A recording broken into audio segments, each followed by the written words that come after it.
Scanning the old journals that lined the shelves, Blue marveled at their pretty covers of black, navy, purple, and red. Some had completely lost their seams. Others were glued shut with grime. He picked up a small purple book with the initials J.S. and began flipping through it. Near the front cover, he noticed that a number of the pages had been torn out. A third of the way through the book, there was a sketch of a mermaid sitting on the rocks out at sea. Her tail dipped into the lusciously drawn waves as she peered playfully. He set the book aside, wondering about the hand that had drawn the beautiful creature. Blue skimmed over a number of the other journals. Some held secrets about long-lost loves. Others were filled with paranoid and scattered visions. Blue shuddered at the thought of the tangled minds that were born out of too much isolation. He looked around the small room and wondered about the stories that had been told there. Cradling a note in his hand, he looked out the window towards the ocean and past the river. It was far and wide, and it made Blue feel small, like he could hide away forever in some wonderland hidden beneath the waves. The note that Blue held spoke of the city across the river. He opened it, gobbling up its contents. The note read, "Lay me on cool bones and carry me across to the diamond on the shore that stirs my desire. Follow the road of knowledge to find the jewel's key and unlock a heart's awakening, a death and birth to be." 1632, unnamed. Blue knew that the diamond on the shore had to be his city, or at least he hoped that it was. His beacon of hope had apparently been the same beacon that had guided some other lost soul. Blue began to wonder if the poet who left his words behind ever found his way to the far-off alien city. He wondered if they had ever found their way home. The crumbled note began to disintegrate in his hands, and he felt a new wave of sadness wash over him. Blue carefully put what remained of the page inside of the pocket at his chest and continued leafing through the journals.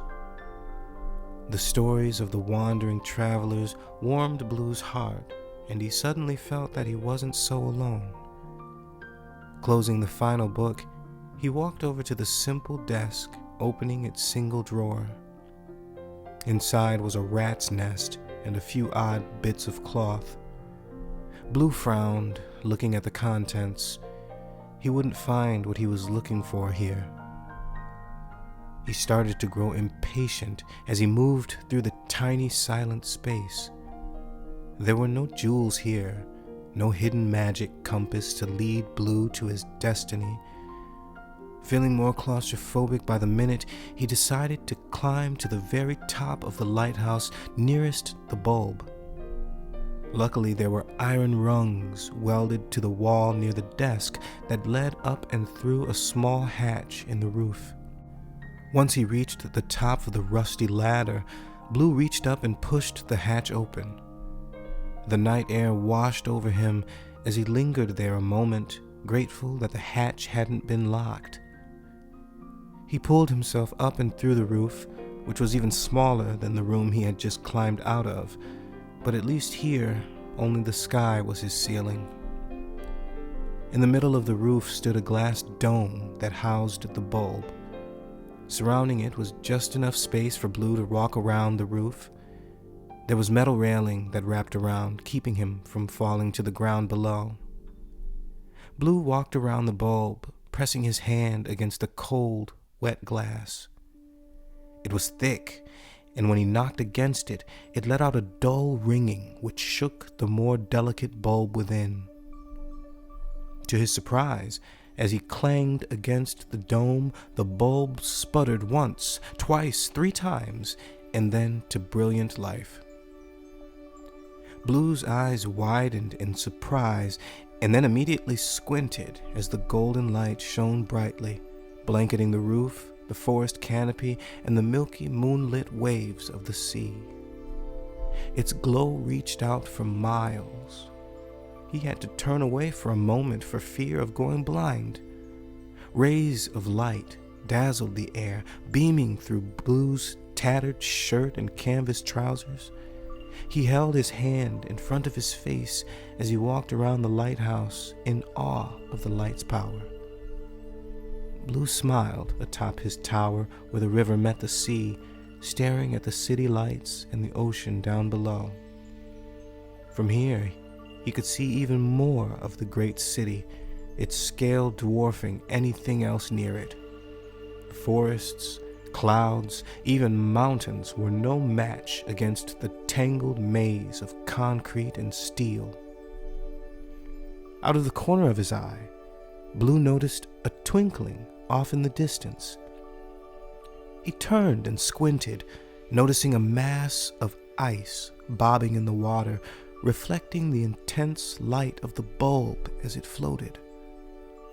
He imagined it must have broken from an iceberg upriver, slowly dwindling in size as it drifted downstream to the ocean with the current. He pressed his stomach against the railing, moving as close to the edge of the roof as he could. When he tilted his head, he thought he saw something move atop the ice. Wishing he had binoculars, he turned his attention to the forest, curious for what he'd see.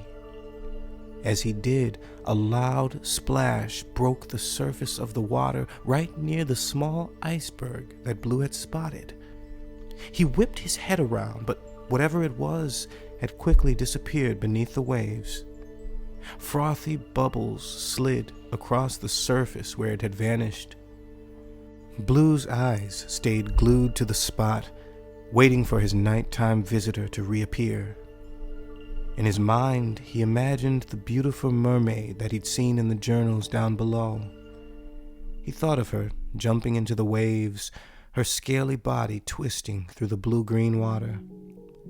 Then Blue thought of another journal entry that he'd seen. "They are all dead. The sea is dead. 1831. He soon found himself frowning at the dark waves as the darker thoughts crept into him. Blue slipped deeper into the trance, the black and purple waves lulling him in. The ragged wanderer was no match for the songs of the earth that called to him. This world was hungry, and without his light to guide him, Blue would surely disappear into the tempestuous winds and rain that swept this strange blue dot. Home called to Blue, but the longer he was without his light, the harder it was to hear and the easier it was to disappear into this mysterious new planet.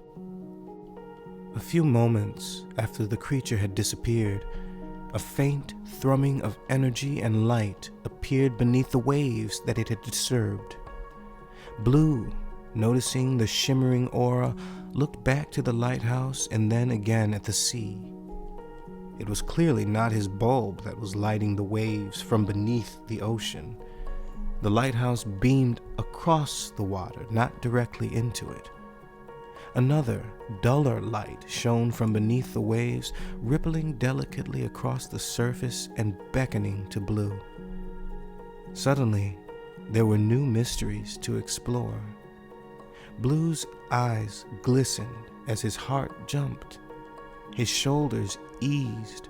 There were hidden places, friends and foes, fears. Blue thought of the gaping blackness that lingered around the fringes of his mind, always whispering. He remembered his light, its memory slowly fading away like breath on the wind. Blue was hungry, just like his new world. He suddenly had a desire to run to the sea, to jump into its violent waves of change and disappear into them, becoming them. The songs of the wild called to Blue. As he made his way back down the ladder, he took one last look at the bulb before closing the hatch and sealing off its light. Returning to the damp, dark room after spending nearly an hour on the roof was not pleasant, though some welcomed light did spill in through the lone window. Blue was curious now, and the spiral staircase still remained to be explored. He made his way over to it, looking down into the darkness below. He couldn't see anything, and he thought of the rats and where they must have scurried off to. He imagined one of them scrambling under his feet in the dark, sending him toppling down the staircase. Very gently, he shook the rusty metal rails, and the sound echoed down and throughout the lighthouse's chambers. Carefully, Blue stepped down onto the first stair. The metal rattled and groaned, shaking the entire staircase down below. He held onto the railing, careful not to cut his hand on the jagged, rusty metal. The staircase didn't feel safe, but he would take his chances here rather than climbing outside again. One step at a time, Blue made his way down the old, narrow staircase. It wound around the inside of the lighthouse, hugging its walls while leaving the interior space open. As he proceeded down, the area between the ceiling and the floor below expanded into a cathedral-like column of space. The sound of Blue's footsteps echoed in the otherwise silent space. He couldn't see anything in the dark, but by listening, he could get an idea of how large and empty the lighthouse was. He brushed his hand against the side of the wall, steadying himself against the cool stone. The rickety stairs shook, eager to collapse at any minute. Blue only noticed that he'd reached the bottom when he tripped and stumbled over the floor, having expected another step. Steadying himself, he looked around the tall room, still unable to see much. The smell of decay filled the moist air, and Blue wondered if one or more of the rats might have died down here. He wished for a torch to light up the walls, giving him a chance to adequately explore. There were no windows down here, unlike upstairs, and the only door to outside was boarded up and sealed, so no moonlight shone through. Blue was tired. He couldn't see, and there was a foul smell clogging the air. At least upstairs there was a fresh breeze, he thought. He turned around on the staircase, a bit frustrated, and slowly began making his way back up. He would explore in the morning, when there was light and when his body had had a chance to rest. He'd already come so far, after all.